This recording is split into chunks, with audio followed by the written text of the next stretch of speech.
Hello, class. Today we'll be talking about the key points from Chapter 4. Chapter 4 is about emotion. Emotion, or the ability to understand emotion and the ability to express emotions effectively, is so important to communication. The ability to understand and manage your own emotions and be sensitive to others' feelings is called emotional intelligence, sometimes abbreviated as EI. It's also sometimes called EQ, which stands for Emotional Intelligence Quotient. So remember, with communication, our goal is to be effective and appropriate. I have an image here of Michael Scott from The Office. Even if you have not seen the show much, hopefully you are familiar with who this is. Contrary to what his mug says there, he's not the world's best boss. Because he lacks the emotional intelligence to read his employees and others that he works with effectively. And so, therefore, his responses are not appropriate to the situation. Here's another example from popular culture that many of you may be familiar with, Sheldon from The Big Bang Theory. Sheldon is known for his braininess. He is a genius, in fact. But he's also known for his lack of emotional intelligence. I have a clip here for us to watch, which is a great example of that. You're going to have to pause this lecture video and go out and watch that clip and come back, unfortunately. YouTube doesn't like it when I try to embed a YouTube video inside my YouTube video. So I've put the link out in the description of the YouTube video if you want to get it there. You can also get it from the PDF. So as you hopefully saw from that clip, much of our emotional intelligence comes from our ability to detect emotion in others, and then from our subsequent ability to react in an empathetic way. So I have a fun activity now for you in this week's assignments on Canvas. It's called the Mind the Eyes survey. It tests your ability to determine others' emotions just from looking at their eyes. It is supposed to test our capability for empathy. You should know, before you take this, such tests are actually controversial for a variety of reasons. One being that cultural difference plays a role in our interpretation of others' nonverbal body language. So, in fact, some companies used to use these in their hiring and HR practices. In fact, I think some might still do. When I applied with Xerox years ago, and I did not get that job, you should know. I had to take an EQ test, and it was really long, like hundreds of questions. So I don't know what my score was, but apparently they weren't happy with it. Anyway, so as you can imagine, these kind of things are quite controversial because not everybody responds the same way, and not everybody reads facial expressions the same way. The results do not definitively mean that you lack empathy or that you have a low EI or EQ, okay? So just be aware of that when you take it. It's just a fun thing to do.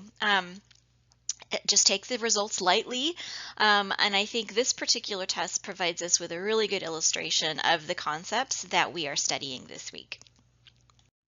A fun fact about this test is that it was designed by a psychologist and professor at the University of Cambridge in England named Simon Baron-Cohen.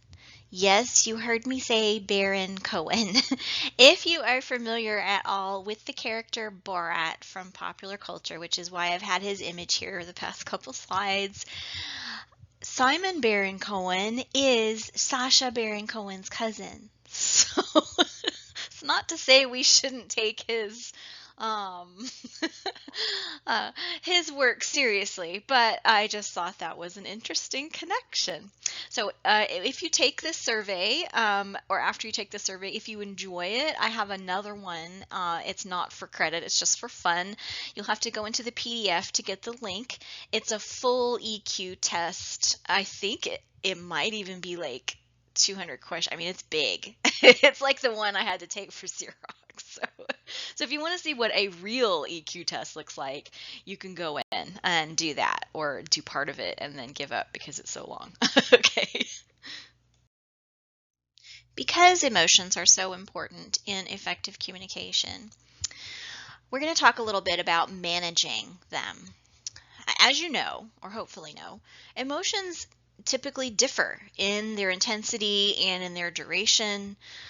You may not feel the same way tomorrow that you do today about a particular thing.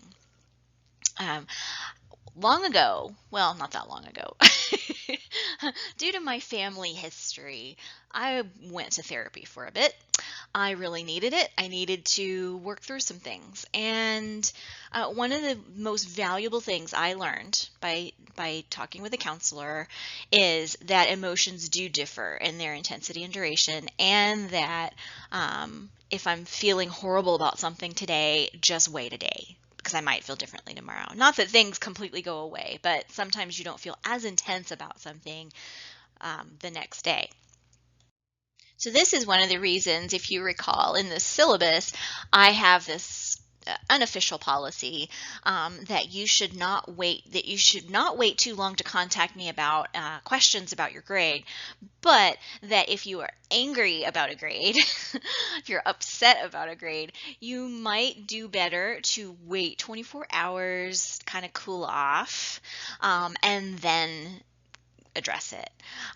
That's a great practice in relationships too. When you're really, really angry at somebody about something, if you're concerned about the repercussions of expressing that anger toward them, it doesn't mean to not express it. I think you still should, but maybe to wait until you cool off a bit, and then you can express yourself maybe more articulately than shouting, yelling, throwing things. So there are also two kinds or categories of emotions also. There's facilitative and debilitative. So what this means is emotions are not bad. We need them to function, right? We need them to tell us things. But the facilitative kind contributes to our effective functioning, okay, in life. And debilitative will detract from effective functioning. Debilitative keep us from moving forward, if that makes sense. So here's a good example of a debilitative emotion. There's something called rumination.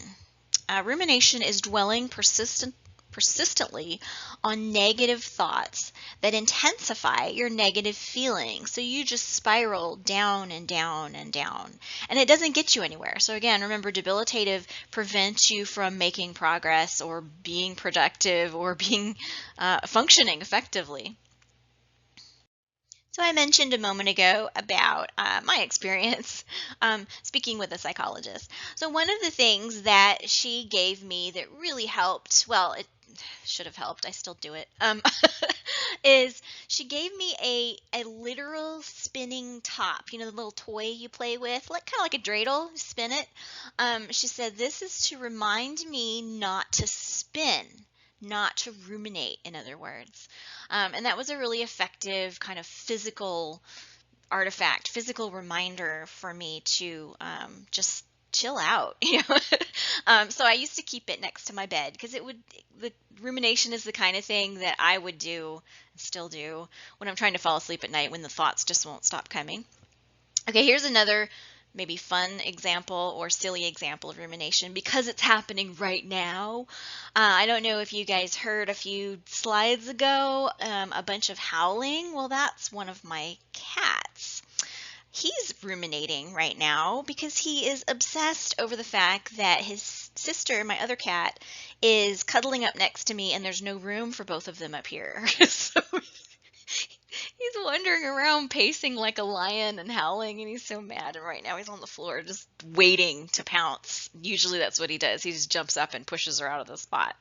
But I think it's interesting that he's apparently being a little empathetic at the moment. He's like, well, I'll let you be there, fine. You look happy, I'll let you be there, but I'm not happy. Anyway, silly example, not that animals actually ruminate the way people do, but I think they have I think they have the capacity for it. So, why are debilitative emotions bad other than they impede our progress at being happy people? There is a link between debilitative emotions and having mistaken or irrational beliefs. And so I'm going to take you through some of those now.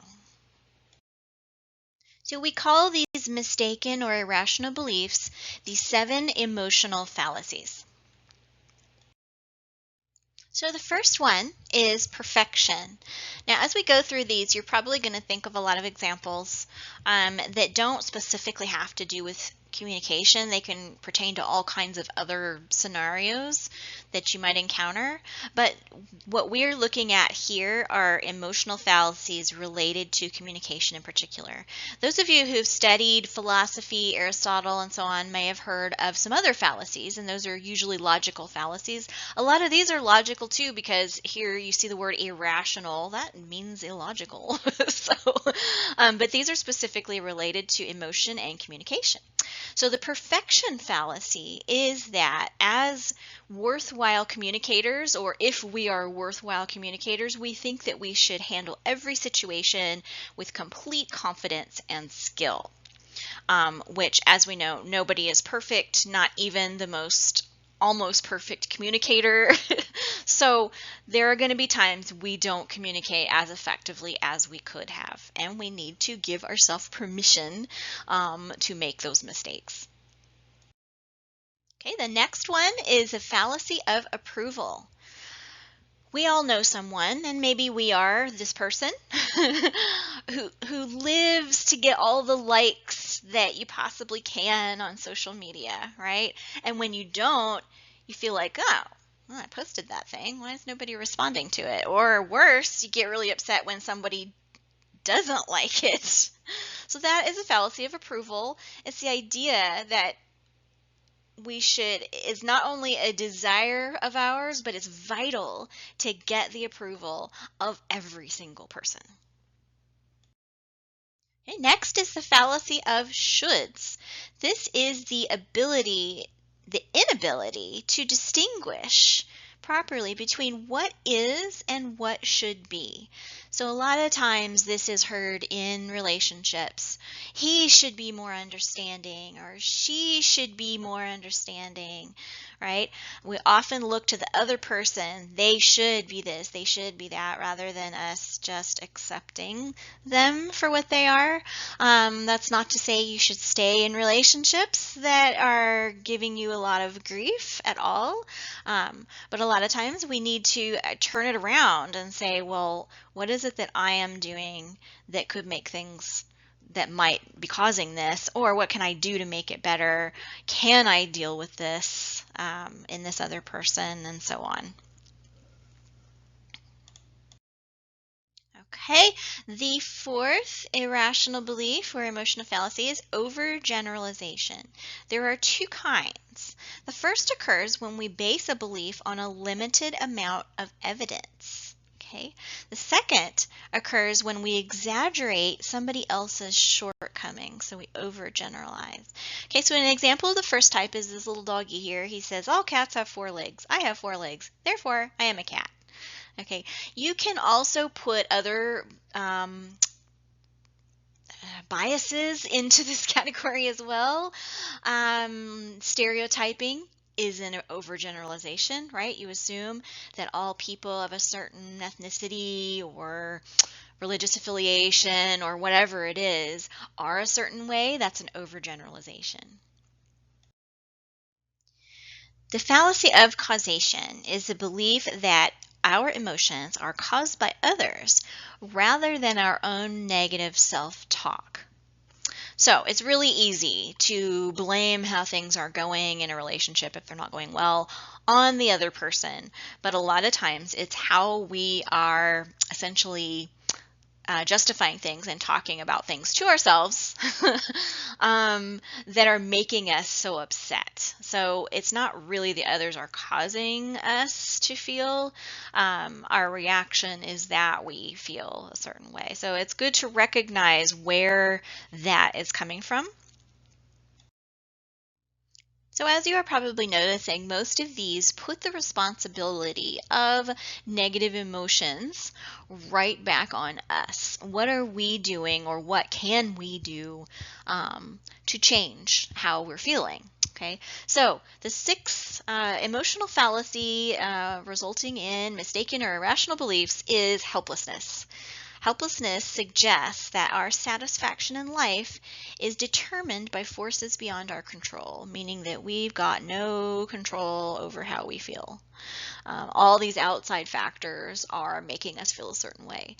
This is, I would say, with the COVID pandemic, this one is a hard one because we're all feeling helpless right now, right? I mean, we can't do anything to change the situation, it seems. But again, this is about emotion, so we can change how we respond to it. So something to think about. I need to remind myself of this on a daily basis. So the example here you see in the background is this poor horsey tied to a chair, okay? So he obviously, and that's a plastic chair. He or she obviously can, take off running if they want to, but they think that because they're tied to something, that means they can't move. Probably because when they were little, they were tied to something that couldn't move, and even their strength couldn't break them free of it. So helplessness is learned. For those of you who studied psychology, it is learned, and it's tough to break out of these if you have been suffering from a certain emotional fallacy your whole life. It's really tough to break free, to start thinking differently, but it really can help to control the negative emotion spiral, to recognize if you suffer from any of these emotional fallacies, and most of us do. In the face-to-face classes that I offer, I do a little, and maybe I'll do it in a Zoom session, if I can remember to set it up. I do a little Kahoot poll or questionnaire, I guess it's a poll, where I give people scenarios, and they basically respond how they would respond, and then the result basically tells you, okay, that is the fallacy of approval that you suffer from, right? So most students have at least one of these that they know they need to work on. Okay, so the seventh and final emotional fallacy resulting in mistaken and irrational beliefs is catastrophic expectations. This is the Chicken Little syndrome. The sky is falling, the sky is falling, right? It is the assumption that if something bad can possibly happen, it will. That's probably also similar to what I've heard is the misinterpretation of Murphy's Law, right? Something bad will happen, it will, or something can go wrong, it will. So basically, think of this with result to communication, right? You want to ask a girl out or a boy out, and you're afraid to because you have a catastrophic expectation that they will reject you, for example. Okay, so that's a good example of the fallacy of catastrophic expectations. Okay, so next I have some little practice cards we're going to run through. I'm going to give you a scenario, and I'm going to see what which fallacy you think this is. Okay, which type of fallacy is this? My boss should be more understanding. I should add that in all of these little exercises, feel free to press pause if you need to think about the scenario before responding, because I might move too quickly. If you said the fallacy of shoulds, you are correct. The key word in that statement, that first scenario, is should. That's an easy way to identify this particular fallacy. Okay, here's another one. Which type of fallacy is this? My parents never listen to me. So if you said the fallacy of overgeneralization, then that is correct. Anytime you see never, always in the scenario statement, that's likely that it's going to be an overgeneralization. Okay, how about this one? Sure, I don't like my job, but I can't get a better job than this. That one is a fallacy of helplessness. The person thinks that getting a better job is out of their control. Okay, what type of fallacy is this one? It's no use. If I tell her how I really feel, she'll probably laugh at me. And if you answered catastrophic expectations, that is correct. This person is thinking of the worst possible scenario in their head being laughed at, and that is their reason for not acting on whatever it is to tell this person how they feel. And that's it. I hope you found this video helpful and are excited to read chapter 4 and learn all about emotion and emotional intelligence and how that can play into our effective and appropriate communication, our communication competency, right? Okay, well, thank you for watching, and I will be in touch with you all soon.